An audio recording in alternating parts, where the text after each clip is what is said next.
दोस्तों आजकल मैं YouTube पर देखता हूँ बहुत सारे लोग कहते हैं कि कुंडलिनी को जागृत कर लीजिए 1 हफ्ते में, 4 दिन में, 21 दिनों में या फलाने दिनों में आप जरा सी देर में कुंडलिनी को जागृत कर सकते हैं। अनेक तरीके के कोर्स आ चुके हैं और कुंडलिनी शक्ति के जागरण के नाम पर ना जाने कितनी तरीके की घटिया चीज़ें परोसी जाती हैं। कुछ लोग तो कुंडलिनी जागरण के नाम पर अश्लीलता फैलाते हैं। आप YouTube पर जाकर खुद सर्च कर सकते हैं कि किस प्रकार से कुंडलिनी के नाम पर इस तरीके की घटिया चीज़ें परोसी जा रही हैं। और हम लोग भी चाहते हैं कि जल्दी से जल्दी हमारी कुंडलिनी जागरण हो जाए, पर क्या ऐसा हो सकता है? नहीं। आइए जानते हैं इस वीडियो के माध्यम से कुंडलिनी के सारे मिथ के बारे में। यानी हम जानेंगे कुंडलिनी क्या होती है और किस प्रकार से जागरण की जा सकती है, और जितने भी मिथ फैलाए गए हैं मार्केट में उन सभी को डिकोड करेंगे और उनका पर्दाफाश करेंगे। राम राम दोस्तों, एक बार फिर से स्वागत है हमारे channel the lotus I community में। दोस्तों कुंडलिनी शक्ति क्या होती है? माना जाता है कि हमारे मूलाधार के अंदर एक कुंडलिनी यानी सर्पाकार, जैसे सर्प होता है, सांप होता है, वो कुंडलिनी लपेट कर बैठा होता है, उस तरीके की शक्ति होती है जो आदि माता शक्ति जो है हमारी जगन माता है, उन्हीं का स्वरूप होती है। अब वो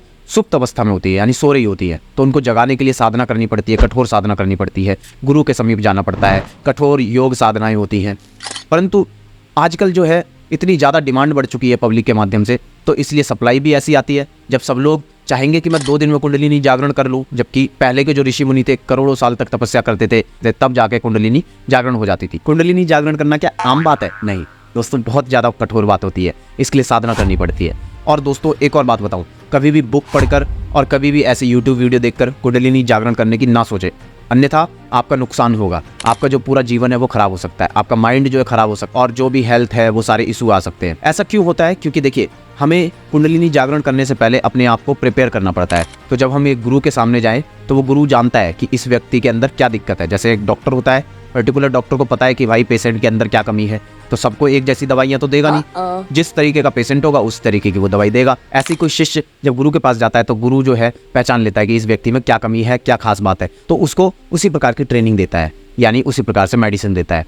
और फिर जब वो ट्रेंड हो जाता है तब कुंडलिनी जब जागृत होती है तो उस कुंडलिनी को ग्रहण करने में वो सक्षम हो जाता है। उदाहरण के लिए मान लीजिए आपका एक बल्ब है 10 वॉट का, अब उसमें हम 1000 वॉट की पावर सप्लाई कर दें तो क्या होगा? वो बल्ब फूट जाएगा। इसी प्रकार से कुंडलिनी कोई छोटी मोटी शक्ति नहीं है, इसमें बहुत सारी मात्रा में ऊर्जा एकत्रित होती है, और फिर जब ये ऊर्जा आपके चक्रों को भेदन करती हुई ऊपर की तरफ चलती है तो कई बार क्या होता है, हम इसको सहन करने में सक्षम नहीं होते, तो हमारे साथ नुकसान हो जाते हैं। कभी कभार साइकोलॉजिकल तौर पर, कभी कभार फिजिकल तौर पर भी हो सकते हैं, तो बीमारियां हो सकती हैं, मेंटली तौर पे हम डिस्टर्ब हो सकते हैं। इसलिए कहा जाता है कि गुरु के सानिध्य में ही कुंडलिनी जागरण करने के बारे में सोचना चाहिए।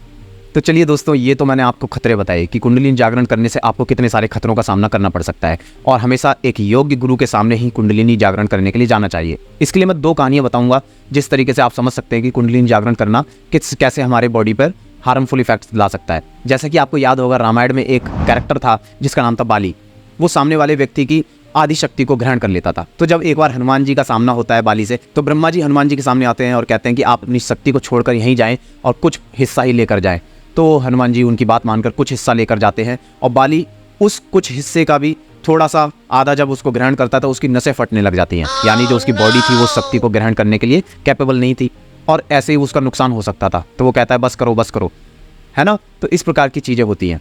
एक और कहानी होती है, महाभारत के टाइम पर एक नकली कृष्ण बन के बैठा होता है, उसका नाम होता है पौंडरिक वासुदेव। तो वो श्री कृष्ण जी से कहता है कि मुझे अपना सुदर्शन चक्र दे दो। तो श्री कृष्ण जी अपना सुदर्शन चक्र उसको दे देते हैं। जब सुदर्शन चक्र वो उसको प्रदान करते हैं तो पौंडरिक सुदर्शन चक्र के भार को उठा ही नहीं पाता और वो वहीं दब जाता है। तो देखा दोस्तों, अगर हम बड़ी शक्ति को ग्रहण करने के लायक नहीं बने तो उससे हमारा नुकसान हो जाता है। तो इन दोनों कहानियों से हमें यही सीखने को मिलता है। इसके अलावा जो लोग चाहते हैं कि सच में ही अपना कुछ भला कर सकें, चक्रों को जागृत कर सकें, या इस तरीके की कुछ चीज़ें हैं, कुंडलिनी जागरण करें, तो उनका सेफ उपाय क्या है? आप मेडिटेशन करें। कौन सी मेडिटेशन करनी है? इसके लिए 2 रास्ते हैं। एक तो आप भगवान का नाम ले सकते हैं, जो भी आपके इष्ट हैं, कोई भी आप किसी भी ईश्वर का नाम ले लीजिए। सभी नामों में एक जैसी शक्ति होती है। जैसे आप श्री कृष्ण जी का नाम ले सकते हैं, राम जी का नाम ले सकते हैं, या किसी भी अन्य देवी देवता का।